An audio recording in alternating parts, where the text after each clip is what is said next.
क्योंकि कल की वीडियो के बाद मुझे पता चल गया कि डेफ़िनेटली मेरे साथ-साथ आपको भी जो इम्पोर्टेंट ईयर और डेट्स हैं, वो याद नहीं होते क्योंकि कल मैंने आपको कराया था 51 most important dates and year, ठीक है? तो मैंने सोचा कि इस सीरीज़ को इस ये जो सीक्वल है हमारा डेट और ईयर का, इसको एक स्टेप आगे लिया जाए और इसका part 2 that is 50 most important dates and years आपके सामने प्रस्तुत किया जाए सो दैट हम क्या कर सकते हैं कि क्या-क्या एग्ज़ामिनेशन में इम्पोर्टेंट डेट्स आ सकती है और सिर्फ़ हम डेट नहीं देख रहे, अगर कोई इवेंट हुआ है तो हम ये भी देख रहे हैं कि कहाँ पे हुआ है। अगर जैसे कोई न्यूक्लियर टेस्ट हुआ है, कल हमने देखा था तो उसका कोड नेम क्या है? इंडिया का तो हमें पता होता है लेकिन बाकी कंट्रीज़ का क्या है? क्यों एक पर्टिकुलर ईयर में कोई एक मीटिंग हुई है, कॉन्फ्रेंस हुई है, तो वो कॉन्फ्रेंस किस चीज़ से संबंधित है, ठीक है? ये सब चीज़ें हम साथ में कवर कर ले रहे हैं और इम्पोर्टेंट जो एसोसिएटेड जो फैक्ट है वो कर ले रहे हैं सो दैट जब भी एग्जामिनेशन हो आपका यूजीसी नेट का बोल लो, चाहे सीयूईटी में भी आते हैं ये, तो आपको इन सब मामलों में कोई भी दिक्कत ना हो। ये आज हम करेंगे 50 important year end date but first of all welcome to my channel discover study with your political science metro Preeti Bora. इस चैनल में पॉलिटिकल साइंस से संबंधित एक-एक वीडियो आपको मिल जाएगी फ्री में जो पूरे ऑल यूनिट आपकी जो वीडियो लेक्चर्स हैं वो आपको मिल जाएँगे। आपको सिर्फ थोड़ा-सा एक एफर्ट करना है कि हमारी जो प्लेलिस्ट है सारी वो एक्सप्लोर करनी है। नीचे डिस्क्रिप्शन में भी मैंने लिंक दे दिया है। साथ ही साथ आप अब हमारी जो ऐप है उसे डाउनलोड कर सकते हैं बिकॉज़ वहाँ पे भी बहुत सारा पेड कंटेंट तो है ही, वहाँ पे ऑल यूनिट नोट्स है जो कि मैं तो बोलूँगी कि बिल्कुल खरीद लो क्योंकि जब मेरे फैक्चुअल कंटेंट इतना अच्छा हो सकता है तो डिटेल नोट्स कितने अच्छे होंगे वो आप ही समझ सकते हैं। कंप्लीट कोर्सेज़ हैं और फ्री में टेस्ट सीरीज़ है और थोड़ा फ्री कंटेंट भी अवेलेबल है। तो फटाफट से ये 2 काम कर लीजिए और अगर कोई भी दुःख, दर्द, पीड़ा, दुविधा है तो उसके लिए टेलीग्राम के थ्रू मुझसे कनेक्ट कीजिएगा। इस वीडियो के कमेंट्स के थ्रू मुझे कनेक्ट कीजिएगा। कल आपने बोला था कि मैम एक और सीरीज़ इसमें लेके आओ सेम टॉपिक पे, तो वो आज मैं लेके आई हूँ। तो कमेंट के थ्रू आप अपने जो भी विचार हैं, कोई आप वीडियो चाहते हैं, कोई आप कंटेंट चाहते हैं, कोई आपको चीज़ें समझ में नहीं आ रही, वो मुझ तक पहुँचाइए। वीडियो को लाइक कर दीजिए और चलिए स्टार्ट करते हैं हम आपका फैक्ट नंबर 52 से क्योंकि इससे पहले मैंने ये आपको ऑलरेडी ये देखिए सारे मैंने ये आपको 51 इम्पोर्टेंट चीज़ें करा दी हैं, जिसका लिंक मैं डिस्क्रिप्शन में भी डाल दूँगी। अब फैक्ट नंबर 52 पे जाते हैं। नाथुला स्कर्मिशेस पे बहुत बात हो रही है क्योंकि ये अभी दोबारा क देखो जो-जो चीज़ें मैंने डाली है ना, वो कभी ना कभी आप देख रहे हो ना कि एग्ज़ामिनेशन में ना बार-बार आ रही हैं, रिपीट हो रही है, मतलब जैसे करंट अफ़ेयर में आ रही है, तो इसलिए मैंने वो डाल दी दोबारा। तो नाथुला आपको पता है, नाथुला एक पास है जिसके थ्रू हम कहाँ जाते हैं, कौन-सी यात्रा में जाते हैं, आप मुझे बताएँगे। इसमें एक सीरीज़ ऑफ क्लैशेस हुआ था इंडियन आर्मी और चाइनीज़ जो पीपल्स लिबरेशन आर्मी है उसके बीच में, सितंबर 1967 में नाथुला और चौला पास, ठीक है? ला का मतलब क्या होता है? ला का मतलब होता है पास, पास का मतलब क्या होता है? 2 माउंटेन के बीच में एक छोटा-सा रास्ता। और ये कहाँ पे स्थित है? ये है सिक्किम तिब्बत बॉर्डर के पास, राइट? इसे इतना ध्यान रखिएगा। तो जो थोड़ा-थोड़ा एक्स्ट्रा फैक्ट बता देती हूँ ना, उसे ध्यान रखिए और जो मैं क्वेश्चन पूछ रही हूँ, उसमें भी आप प्रॉपर पार्टिसिपेट कीजिए, क्योंकि मुझे सबके आंसर्स चाहिए। जितना आप लिखोगे, उतना आपके लिए अच्छा होगा, याद रहेगा चीज़ें। देन है गलवान वैली इंसिडेंट। कल मैंने आपको पुलवामा अटैक का बताया था, मैंने आपको पूरी इंसिडेंट बताया था, प्रॉपर डेट्स बताई थी उनकी। तो अब गलवान वैली इंसिडेंट भी आपको पता ही होगा, जून 15 से 16, 2020, ठीक है? ये ध्यान रखना। Then India US nuclear deal हुई थी 2008 में, तो इसका थोड़ा-सा बैकग्राउंड मैं आपको दे देती हूँ कि आप सभी को पता है कि आफ्टर सेकंड वर्ल्ड वॉर हमें ये समझ में आ गया कि जितना भी न्यूक्लियर वेपन है, nuclear bomb, they are very fatal, ठीक है? डिस्ट्रक्शन बहुत ज़्यादा है तो कहीं न कहीं लेकिन एक तरीके से एक वे ऑफ डेटरेंस भी है, एक वे है कि आप अपनी सिक्योरिटी आप बढ़ा सकते हैं, जैसे कि हम डिफेंसिव रियलिज्म की बात करते हैं।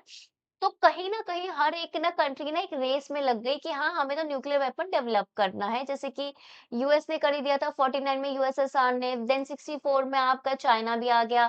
देन आपका ना आपका एनपीटी हुई, ठीक है? नॉन प्रोलिफरेशन ट्रीटी कि भाई अब ऐसे हर कोई कंट्री रेस में लग जाएगी, तो थोड़ा-सा भी किसी के बीच में कोई टकराव हुआ, कुछ भी कॉन्फ्लिक्ट हुआ, तो हम सबको डर है कि न्यूक्लियर वेपन्स यूज़ हो सकते हैं, जिससे डिस्ट्रक्शन बहुत ही अनलिमिटेड हो सकता है, राइट? इसे हमें कंट्रोल करना चाहिए। अब कंट्रोल कैसे करेंगे कि इसमें यूज़ होने वाले सारे जो मटेरियल है, सारे जो टेस्ट है, उन पे थोड़ा पाबंदी, उनमें थोड़े रिस्ट्रिक्शंस हम लगा दें। तो बहुत सारी चीज़ें हुई जैसे नॉन प्रोलिफरेशन ट्रीटी में जैसे लिमिटेड टेस्ट बैन ट्रीटी हुई सबसे पहले कि यार देखो अगर आपको न्यूक्लियर स्टेट बनना होता है तो आपको 5 अलग-अलग जगह जैसे टेस्ट करना होता है जैसे कि हवा में, लैंड में, पानी में, समुद्र के नीचे, ठीक है, वैक्यूम में, ठीक है, इस और लैब टेस्ट इस तरीके के अलग-अलग टेस्ट होते हैं। तो लिमिटेड आप कर दिया कि यार इतना-इतना जगह में आप टेस्ट नहीं कर पाओगे। देन धीरे-धीरे आपका चीज़ें चलती है तो हम सोचते हैं हमने एनपीटी साइन नहीं किया क्योंकि हम उस समय न्यूक्लियर स्टेट नहीं थे। हमने बोला कि यार अभी से ही अगर हम आपको बोल देंगे कि हमें न्यूक्लियर टेस्ट नहीं करना, तो आगे जाके हमारी सिक्योरिटी को खतरा है क्योंकि ऑलरेडी हमारा 1962 में इंडिया चाइना वॉर हो चुका है। 64 में चाइना ऑलरेडी एक न्यूक्लियर वेब पावर स्टेट बन चुका है। सो इट्स वेरी रेलेवेंट, ठीक है, पर्टिनेंट है हम इंडियंस के लिए भी कि हम अपना न्यूक्लियर डेवलपमेंट प्रोग्राम स्टार्ट करें। तो इसलिए हमने साइन नहीं किया और ऐसे-ऐसे करके सीटीबीटी वगैरह हमने कुछ भी साइन नहीं किया। तो अब प्रॉब्लम ये आने लग गई कि देखो मिलिट्री पर्पस के लिए तो समझ में आता है कि यार ठीक है मतलब रिस्क है। But what about civil purpose, ठीक है? अगर हम इतना ज़्यादा थर्मल कोल यूज़ करेंगे, उससे भी क्लाइमेट चेंज होता है, तो इसका एक अल्टरनेटिव बहुत अच्छा होता है कि न्यूक्लियर पावर से इलेक्ट्रिसिटी जनरेट किया जाए। सो फॉर सिविल पर्पस हमें तो मटेरियल चीज़ें मिलनी चाहिए, टेक्नोलॉजी मिलनी चाहिए, सब कुछ होना चाहिए ना, हमारे साथ कोऑपरेशन होना चाहिए। तो उस पर्पस के लिए हमने साइन किया। इंडिया ने यूएस के साथ न्यूक्लियर डील कि हम एनएसजी, एनपीटी का मेंबर ना होते हुए भी हमें न्यूक्लियर फिसाइल मटेरियल्स ये सब मिलते रहे, दैट्स व्हाई। तो ये है आपका 2008 में। एग्ज़ैक्ट डेट आप मुझे बताएँगे, मैं थोड़ा-थोड़ा बैकग्राउंड भी कवर कर रही हूँ सो दैट आपको समझ में आए कि यार ये पर्टिकुलर चीज़ किस चीज़ के लिए है। Then Gujral doctrine. So Gujral doctrine हम सबको पता है पंचशील याद है आप सभी को 1954 वाले इंडिया और चाइना के बीच में हुए थे। ठीक है? उसके बाद अगर हम बात करेंगे तो बहुत सारी चीज़ें हुई जैसे लुक ईस्ट पॉलिसी हुई कि हाँ, हमारा नेबरहुड को हम सबसे पहले देखते हैं। आफ्टर एलपीजी 1991 के बाद हमने सोचा कि यार अच्छा ठीक है अगर हम लिबरलाइज़ेशन कर रहे हैं, प्राइवेटाइज़ेशन कर रहे हैं, ग्लोबलाइज़ेशन कर रहे हैं तो इट्स वेरी इम्पोर्टेंट कि हमारे आस-पास की मार्केट हो, हम आस-पास अपना ट्रेड भी कर सकें, हमारा सिक्योरिटी बढ़िया हो क्योंकि ट्रेड बिना सिक्योरिटी के हो नहीं सकता, बिना पीपल टू पीपल कनेक्ट के हो नहीं सकता। ठीक है? अब उसमें कुछ-कुछ चीज़ें हमें अपनानी थी तो दैट्स हाउ आपका गुजराल डॉक्ट्रिन आती है आपका 1997 में। उसमें मोस्ट ऑफ द पॉइंट्स आप देखोगे रिलेटेड थे नेबरहुड फर्स्ट पॉलिसी से रिलेटेड कि यार हम अपने नेबर में थोड़ा बहुत अगर हमें लगेगा ना बिना ये एक्सपेक्ट करे कि हमें मतलब वापसी में कुछ मिले, हम खुद से ही हेल्प कर देंगे एंड वही सारा नॉन एग्रेशन, नॉन इंटरफेरेंस वो सारी चीज़ें। गुजराल डॉक्ट्रिन के इम्पोर्टेंट पॉइंट्स आप मुझे कमेंट में लिख के बताइए, ठीक है ना? नेक्स्ट आती है लुक ईस्ट पॉलिसी जैसे कि मैंने बोला 1992 की थी। अब लुक ईस्ट पॉलिसी में ना जो मेन फोकस था वो था आपका या तो इकोनॉमी से रिलेटेड या फिर सिक्योरिटी से रिलेटेड मेन फोकस यही था, ठीक है? लेकिन 2014 में जब ये ट्रांसफॉर्म होती है एक्ट ईस्ट पॉलिसी में तो वहाँ पे एक इंक्लूसिव एक आप बोलोगे कि मल्टी डायमेंशनल अप्रोच हमने अपनाई कि सिक्योरिटी और इकोनॉमी के अलावा और भी जो चीज़ें हैं, उसमें हमारा कोऑपरेशन स्ट्रॉन्ग हो। बिकॉज़ टाइम चेंज हो चुका था, टेक्नोलॉजी बहुत ज़्यादा आ गई है, कल्चर कनेक्ट बहुत ज़्यादा आ गया है और भी बहुत सारी चीज़ें हैं, रिसर्च के थ्रू लोग कनेक्ट कर रहे हैं, नॉलेज के थ्रू कनेक्ट कर रहे हैं। इन सब चीज़ों को भी रेलेवेंस मिलनी चाहिए। और अगर अभी आपने अभी तक भी वीडियो लाइक नहीं की है तो वेरी बैड थिंग अभी के अभी वीडियो लाइक कर दो और चैनल को सब्सक्राइब ज़रूर कर लो सो दैट इस तरीके की ना अंडरस्टैंडिंग आपको कहीं मिस ना हो जाए, ठीक है? और आपको पता है ये मैं अभी इम्पोर्टेंट ईयर्स करा रही हूँ बट मैंने 101 इम्पोर्टेंट बुक्स करा रखी है। अच्छा 50 35 30 टू 40 इम्पोर्टेंट कमिटीज़ करा रखी है। उसके अलावा एक क्वेश्चन आता है हू कॉइन्ड द टर्म ऐसी मैंने कम से कम 50 से ज़्यादा टर्म्स करा रखी है, ठीक है? नहीं सॉरी 101 101 टर्म्स हैं वो भी। तो ये सारी चीज़ें कर लेना क्योंकि पॉलिटिकल साइंस का मैंने एक कंप्लीट क्रैश कोर्स की प्लेलिस्ट बना ली है, तो वो सब आप देख लेना, ठीक है? अगर कोई भी इस वीडियो को देख रहा है उसको मैं बता रही हूँ। देन डोकलाम कन्फ्रंटेशन भी आपको पता है डोकलाम आपका इंडिया, चाइना, भूटान वाला जो सीन है वो है, तो दैट वाज़ इन 2017 ठीक है ना? देन आपका रिजर्व बैंक कब एस्टैब्लिश हुआ? सबको पता है कि जो रिजर्व बैंक है, उससे रिलेटेड जो एक्ट आया था, वो 1934 में आया था और उसके अगले साल अप्रैल 1 1935 में हमारा रिजर्व बैंक ऑफ इंडिया आ जाता है।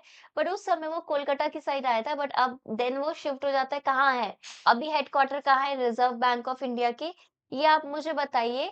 और बी आर अम्बेडकर जी भी एक कमिटी में थे जिसमें ये प्रपोज़ल सारा आया था कि हाँ, रिज़र्व बैंक ऑफ इंडिया होना चाहिए। वो कमिटी का आप मुझे नाम बताएँगे?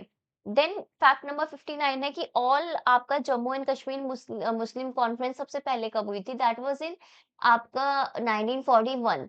Then Democratic Party of the United State ये कब आई थी? That was in 1828। ये ना पीवाईक्यू है, दैट्स व्हाई मैंने इसमें डाला है।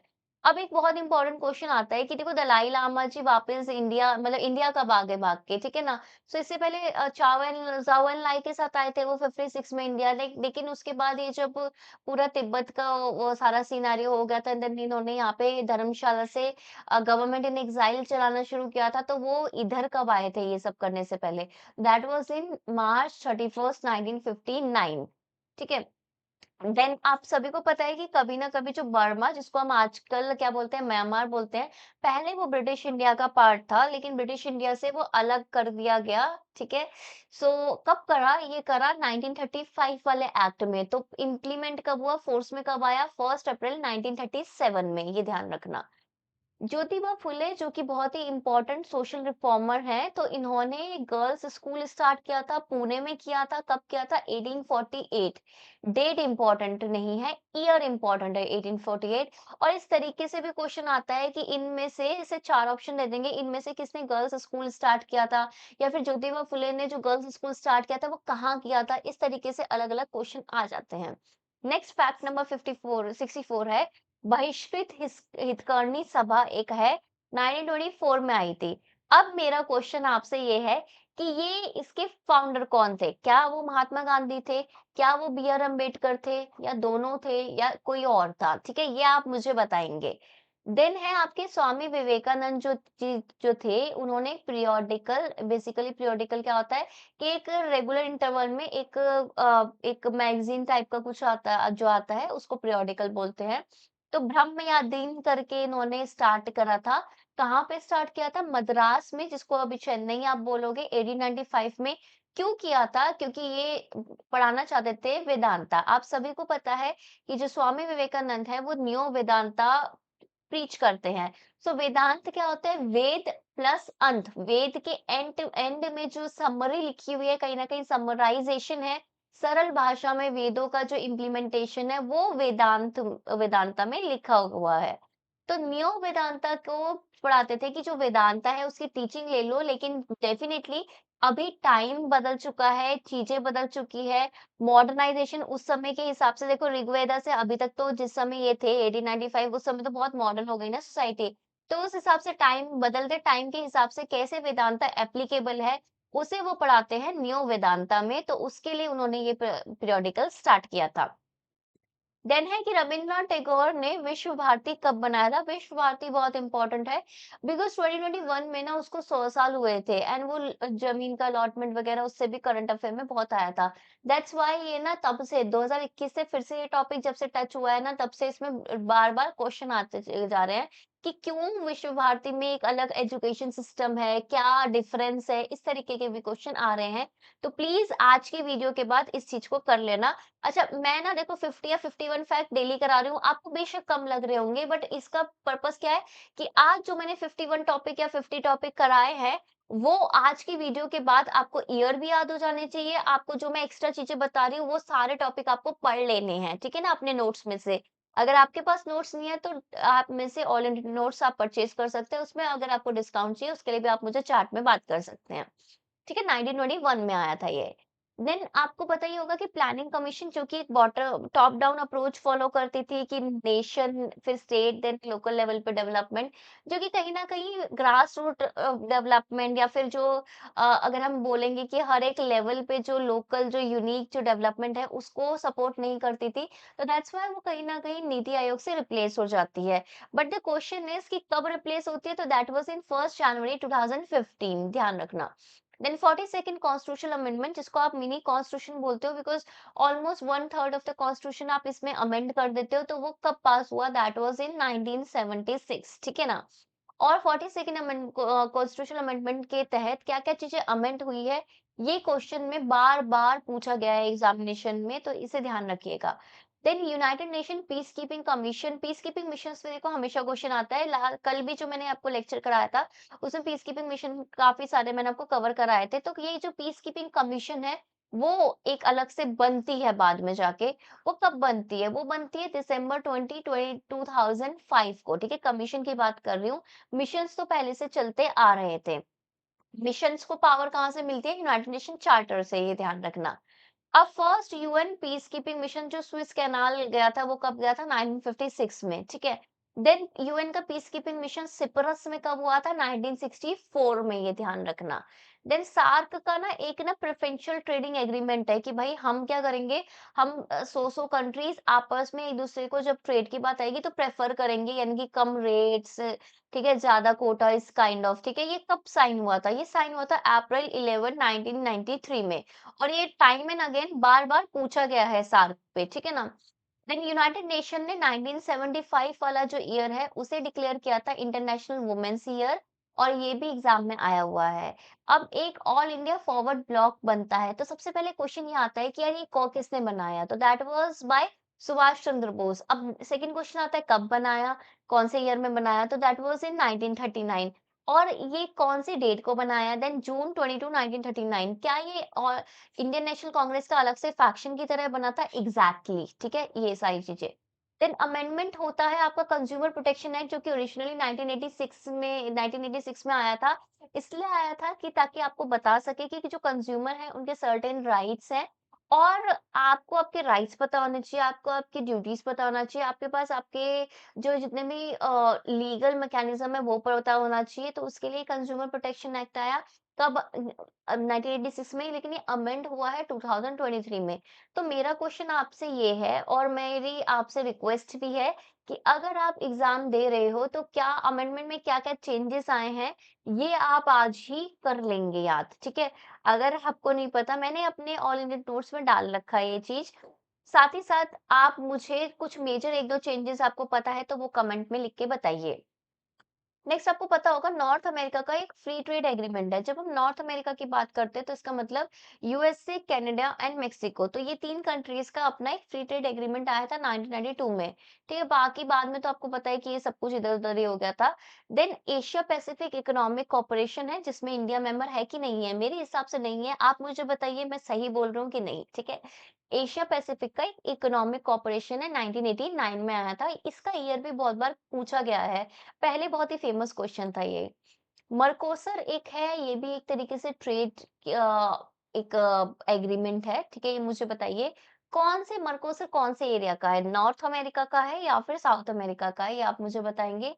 That was in 1991। एंड क्या मर्कोसर पेरू में साइन हुआ था? कहाँ साइन हुआ था? पैराग्वे कहाँ साइन हुआ था? ये मुझे आप बताओगे। देन फ्री ट्रेड एरिया एक अलग से बना है ऑफ अमेरिका, ठीक है? पहले तो ये अमेरिका फ्री ट्रेड एग्रीमेंट था, देन अब free trade area of America, that was in 2005। अब एक और क्वेश्चन आता है जो आपको अलग-अलग तरीके से पूछा जाता है। एक तो मैथ्स की फॉर्म में पूछा जाता है। एक तरफ स्टेट दे देते हैं, दूसरी तरफ आपको ईयर दे देते हैं कि कौन सी स्टेट कब बनी है, ठीक है? दूसरा आ जाता है कि क्रोनोलॉजी में लगाओ। तीसरा आ जाता है कि एक बार स्टेट दे दिया, ईयर दे दिया और बोलते हैं कि कौन-सा करेक्टली मैच है कि नहीं है। तो ये मैं इसलिए बता रही हूँ क्योंकि जब से आपका स्टेट रिऑर्गनाइजेशन एक्ट 1953 आया है ना, और 56 में वो इम्प्लीमेंट हुआ है, होना शुरू हुआ है, तो बहुत सारी अलग-अलग स्टेट्स बनी हैं, ठीक है ना? तो उन स्टेट का जो क्रिएशन है ना, वो प्लीज़ आप याद कर लीजिए। मैं खुद से भी एक चीज़ डालूँगी, इसका आपको याद करने का ट्रिक्स डालूँगी।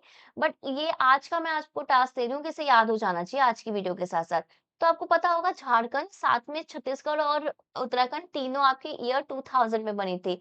तेलंगाना श्री कृष्णा कमेटी के तहत बनी थी 2014 में। गोवा आपकी 1987 में बनती है। सिक्किम आपका 1975 में 35th कॉन्स्टिट्यूशन अमेंडमेंट के थ्रू वो एक एडिशनल हम उसको देते हैं, प्रोटेक्टोरेट स्टेट बनाते हैं। देन 36th हम कॉन्स्टिट्यूशन अमेंडमेंट के थ्रू हम उसको एक स्टेट की तरह ही ले लेते हैं 1975 में, ध्यान रखना। देन आपका यूरोप और एशिया की जो कुछ कंट्रीज है, उनकी एक इकोनॉमिक कम्युनिटी है, ठीक है ना, समुदाय है आर्थिक। तो वो कब आया था? वो आया था 2000 में, ईयर 2000 में। देन जो लैटिन अमेरिका है ना, उसका एक इंटीग्रेशन एसोसिएशन है कि हाँ हम साथ में इंटीग्रेट हो, ठीक है? लैटिन अमेरिका कौन सा है बताओ? North America, south America, Latin America, जैसे कि निकारागुआ, ठीक है, इस तरीके से पोर्टो रिको। अगर आपको बैकग्राउंड में नॉइस आनी शुरू हुई है, सो सॉरी, आसपास कंस्ट्रक्शन चल रहा है और एकदम से शुरू हो गया, आई डोंट नो। तो 1980 में। देन अफ्रीकन यूनियन कब आई? अफ्रीकन यूनियन आई है ईयर 2002 में, ठीक है? ये ध्यान रखना। तो इसमें ना काफ़ी सारी समिट्स हैं, जैसे डरबन समिट, इस तरीके से ना आपको ध्यान होनी चाहिए, 3-4 हैं, राइट? ध्यान रख लेना। देन एक और क्वेश्चन आता है कि प्रेसिडेंट रूल कब आया? तो ऐसे बहुत सारे स्टेट्स हैं जिसमें प्रेसिडेंट रूल आया है। तो कौन-कौन से स्टेट में कब-कब आया ना, ये ध्यान रखना। एक आंध्र प्रदेश का पूछा हुआ था, इसलिए मैंने आपको लगा दिया। ये 3 बार आया, 1954 से 55 में, 73 में, 2014 में। 2014 में इसलिए आया क्योंकि आप आपका आंध्र प्रदेश और तेलंगाना बाइफरकेट हो गए थे 2014 में, आप सभी को पता होगा। देन कन्वेंशन एक है रिलेटेड टू कि स्टेटस ऑफ रिफ्यूजीज क्या है? तो ये इंटरनेशनल कन्वेंशन की बात हो रही है जो कि 1951 में हम अपनाई है। क्या इंडिया इसका पार्ट है? हाँ या ना? मेरे हिसाब से नहीं है। आप मुझे बताइए मैं सही हूँ कि गलत हूँ? देन कन्वेंशन आई है कि राइट्स ऑफ द चाइल्ड, ये यूएन की कन्वेंशन है कि चाइल्ड के राइट्स क्या है, ये 1989 की है, ये इंटरनेशनल कन्वेंशन की मैं बात कर रही हूँ। एक और इंटरनेशनल कन्वेंशन है कि डिक्लेरेशन ऑन टॉर्चर है, कि टॉर्चर कब होना चाहिए, नहीं होना चाहिए, ये सारी चीजें सारी है ना, ये 1984 का है। देन एक चार्टर है on the fundamental rights of the European union. तो आप सभी को पता है यूरोपियन यूनियन जो कि एक highest form of integration, political integration आप बोलोगे या इकोनॉमिक इंटीग्रेशन आप बोलोगे, वो यूनियन फॉर्म में होता है और अभी तक का सक्सेसफुल एग्जांपल आपके पास यूरोपियन यूनियन है। तो इसमें एक चार्टर था इनके फंडामेंटल राइट्स से रिलेटेड, तो कब आया था? ईयर 2000 में आया था। देन आता है आपका United nation climate change conference, जिसको आप कोपेनहेगन समिट बोलते हो। देखो इसमें अलग-अलग डेनमार्क, आप कोपेनहेगन के डेनमार्क में, आप मुझे बताइए 2009 में आई। तो मुझे बताइए कि ग्रीन क्लाइमेट फंड एक आया था, क्या वो इस समिट का नतीजा है या फिर वो अलग से है? Then prime minister Manmohan Singh ji China कब गए थे? तो 54 में तो आपको पता है जवाहरलाल नेहरू गए थे। मनमोहन सिंह कब गए थे? 2008 में। नरेंद्र मोदी जी कब गए थे? क्या 2015 में गए थे? ये आप मुझे बताएँगे। देन एक सिटीजन चार्टर है, ठीक है? सिटीजन चार्टर जो सबसे पहले आर्टिकुलेट किया था और इम्प्लीमेंट किया था, सबसे पहले नहीं, मतलब यूके में सबसे पहले कब किया था? एज़ अ नेशनल प्रोग्राम कब आया था? 1991। तो आप सोचोगे कि यार यूके का पेपर थोड़ी ना दे रहे हैं, लेकिन ये पीवाईक्यू है, इसलिए मैंने डाला है। देन आपको पता होना चाहिए कि केमिकल वेपन कन्वेंशन है एक, और एक है बायोलॉजिकल वेपन कन्वेंशन। तो जो बायोलॉजिकल वेपन कन्वेंशन है तो वो कब का है? 72 का है। लेकिन केमिकल वेपन कन्वेंशन था जिसमें बोल दिया गया कि केमिकल वेपन ना तो हम बनाएँगे, ना हम यूज़ करेंगे, ना हम स्टोर करेंगे, ना हम टेस्ट करेंगे, सो दैट ये केमिकल जैसे गैस हो गई, सेरीन गैस, इस तरीके से, ठीक है? बहुत सारा डेंजरस हो जाती है, राइट? और ये आया आपका फ़ोर्स में आया, फ़ोर्स में कब आया? 1992 या 3 में आपका ये एक्ट आया हुआ है कि नहीं, ये मुझे बताइए। लेकिन फ़ोर्स हुआ ये अप्रैल 29, 1997। देन ब्रिक जो है, जो जिम ओ'नील ने कॉइन की थी टर्म, तो ये एस्टैब्लिश होता है 16 जून 2009 में, और अगले ही साल 2010 में साउथ अफ्रीका जॉइन कर लेता है और ये बन जाता है BRICS. Then self respect movement जो कि आपके पेरियार जिनको आप बोलते हो, ईवी रामास्वामी नाइकर, ठीक है? उन्होंने स्टार्ट की थी, कब की थी? 1925 में। देन यूएनओ ने प्रोक्लेम किया कि हम 21 जून को इंटरनेशनल योगा डे बनाएंगे, और रेजोल्यूशन नंबर था 69/131। ये कब करा था ये प्रोक्लेम? ये किया था जब मोदी जी जिस ईयर में आए थे, 11 दिसंबर 2014 को, ठीक है ना? देन आता है कि यूनाइटेड नेशन ने ब्रेक्सिट के लिए कब वोट किया था? दैट वाज़ इन 2016, ठीक है? देन फर्स्ट लोकपाल जो इंडियन पार्लियामेंट में इंट्रोड्यूस हुआ था, वो कब हुआ था? 1968। तो आप मुझे बताएँगे ये किसने किया था? क्यूबन मिसाइल क्राइसिस तो सभी को पता है, जब एक ऑन द ब्रिंच आ गए थे कि कोल्ड वॉर, हॉट वॉर बन सकता है। 13 दिन का ये चीज़ चला था 1962 में। देन एक civil liability of nuclear damages act होता है कि अगर न्यूक्लियर एस्टेब्लिशमेंट से कोई भी डैमेज हो रहा है, तो उसकी चाहे आपकी गलती हो, चाहे नहीं हो, स्ट्रिक्ट लायबिलिटी बनती है कि सिविल जितनी भी लायबिलिटी है, जितना भी नुकसान है, वो आप भरोगे। तो ये एक पर्टिकुलरली एक्ट आया है इंडिया में 2010 में, 2010 में। Then basic exchange cooperation agreement है, बेका जिसे आप बोलते हो, 2020 में आया। इसी से एसोसिएटेड लेमोआ है, ठीक है? कि हम एक दूसरे के बेसिस वगैरह यूज करेंगे, पोर्ट वगैरह मरम्मत करने के लिए, कोई सामान खरीदने के लिए, कोई भी इमरजेंसी के लिए। देन कॉमकासा है कि कम्युनिकेशन के बारे में है वो, जीएसआई एमओए है कि आपका मिलिट्री से रिलेटेड इंटेलिजेंस या इंफॉर्मेशन शेयर करने के लिए, देन बेसिक एक्सचेंज।